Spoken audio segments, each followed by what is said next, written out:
Hello and welcome everyone to our new episode on FutureForward, where we discuss about skills, careers and ideas that shape the future of work.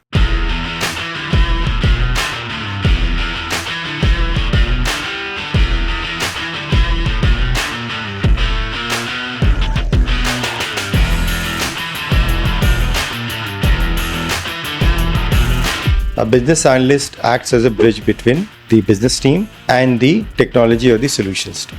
So why this bridge is required? So is any technical background needed to become a business analyst? It's a role which is in the IT industry, but it's a role which is more like a client facing. How AI is changing the world of business analysis now? If you're looking to transition to a BA role, you must consider this time period. There is no shortcut. So certifications do not guarantee jobs.